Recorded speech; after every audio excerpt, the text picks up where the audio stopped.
On the 17th of November 1986, Japan Airlines cargo flight 1628 was flying over eastern Alaska at 35,000 feet. The aircraft was a Boeing 747 freighter carrying a load of Beaujolais wine from Paris to Tokyo via Anchorage. The captain was Kenju Terauchi, a former fighter pilot with over 10,000 hours of flight time. What he and his crew witnessed over the next 50 minutes would trigger an FAA investigation, generate national headlines, and produce one of the most thoroughly documented pilot UFO encounters in aviation history. Tonight, I want you to tell me when a pilot with 10,000 hours, his co-pilot, and his flight engineer all described the same object.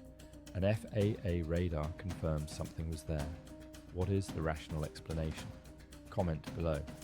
At approximately 5:17 in the afternoon local time, Terauchi noticed two arrays of lights ahead and slightly below the aircraft.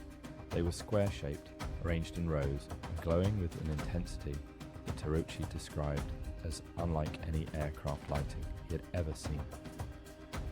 The lights paced his aircraft for several minutes, maintaining a fixed distance. Then they moved directly in front of the 747. The heat from the lights was so intense that Terauchi could feel warmth on his face through the cockpit windscreen. Co-pilot Takanori Tamafuji and flight engineer Yoshio Tsukuba both confirmed the sighting. Three trained aviation professionals in the cockpit of a commercial aircraft all observed the same phenomenon simultaneously. Terauchi contacted Anchorage Air Route Traffic Control Center. The controller confirmed an unidentified target on radar in the vicinity of the 747. Military radar at Elmendorf Air Force Base also detected a return. The object was not transmitting a transponder signal. It was not on any flight plan. It was not a known aircraft. What happened next elevated this case from unusual to extraordinary. The two smaller light arrays departed, and a massive object appeared behind the aircraft. Terauchi described it as enormous, the size of two aircraft carriers placed side by side. It was a dark, walnut-shaped structure with faint lights. It followed the 747 at close range, matching every course change Terauchi made. He requested and received permission to deviate from his flight path. First a 360-degree turn, then a descent. The object followed every maneuver.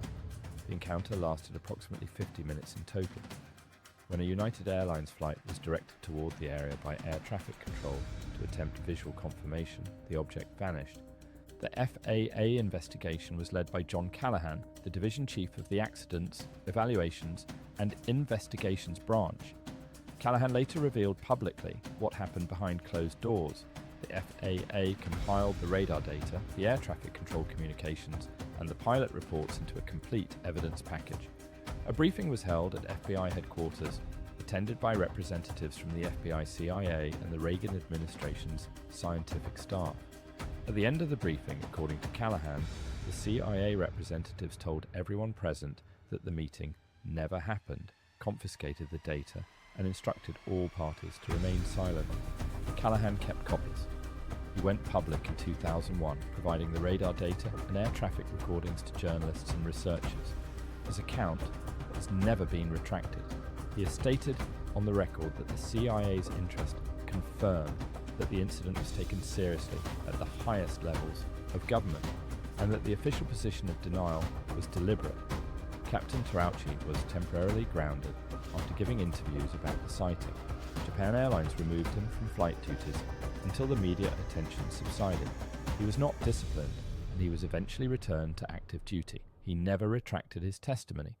He maintained until his retirement that what he saw was not a conventional aircraft, not a natural phenomenon, and not an illusion. The skeptical explanations have included the planet Jupiter, ice crystals, and split radar returns. None of these account for the thermal effect Terauchi reported.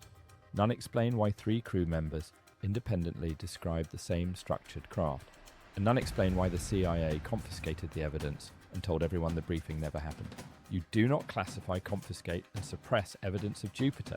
You do not send CIA representatives to a briefing about ice crystals. The response tells you what they believed it was. The question is why they did not want you to know. Subscribe now and follow the evidence.